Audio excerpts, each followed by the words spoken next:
Hello, my name is Lauren Ingham, and I'm excited today to be sharing with you a bit more of my program, Move to Live. So, a quick overview. Move to Live is a community-based program which seeks to improve activity levels in Reading, Pennsylvania's low-income adult population. And this is backed by the Healthy People 2030 Leading Health Indicator of increasing the proportion of adults who engage in enough aerobic and muscle strengthening activity. So our priority population here are low-income adults, specifically within Hispanic and Latino communities in the city of Reading. And this is backed by a program rationale that sees that globally, nationally, at a state level, and at the county level, adults are not getting enough physical activity, and we've seen through research how physical activity impacts long-term health. So our mission is to build a healthier Reading by working with local partners to break down barriers limiting physical activity. The goals that we have to support this mission are increasing access to physical activity opportunities to reduce preventable health conditions, and then also promoting sustainable lifestyle patterns that will reduce inactivity in the long run. So in order to support these goals, we are planning to implement 5 free monthly activity events, increase community awareness, encourage active lifestyles, partner with local officials, and then secure community access to what we have as a program. We also are planning on distributing promotional materials, creating positive daily impacts through the participants' lives that are at play here, increasing the number of weekly active days participants experience, and then partnering with Tower Health, which is the local health organization in the Reading area, and reducing county statistics of inactivity when everything is said and done.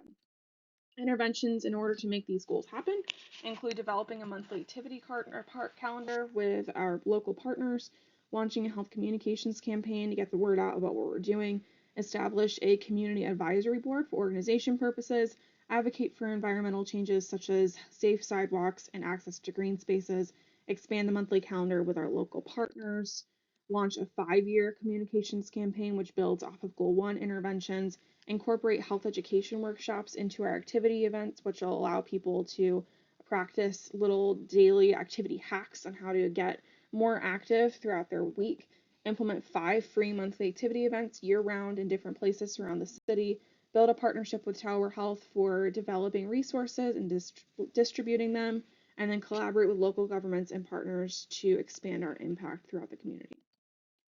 This is backed by the health belief model, which hypothesizes that health behaviors depend on motivation, perceived threat, and perceived barriers.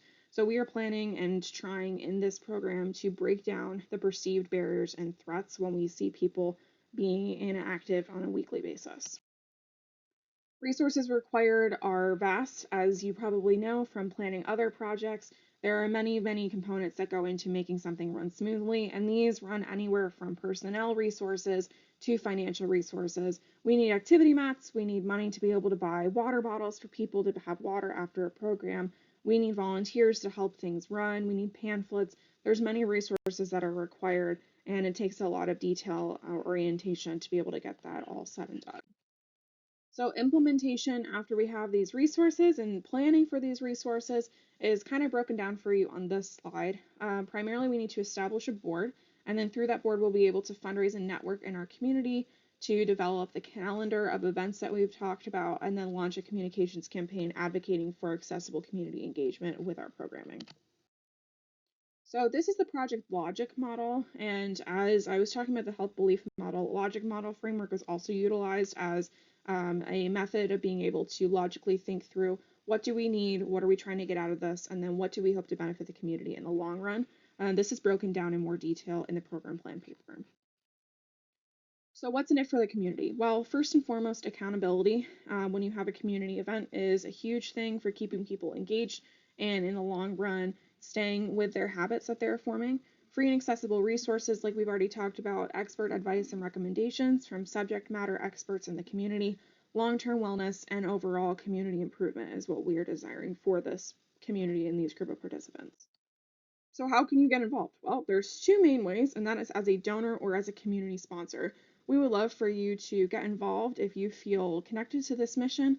We would love for you to donate your time, your expertise, even donate monetarily, provide publicity for us, host an event. We'd love to be able to partner together and work as a team to be able to promote the health of Reading. So thank you for your time, for your consideration. My contact information is on this slide. We look forward to hearing from you in the near future. And then here is just a list of some references utilized in the making of this program. Thank you.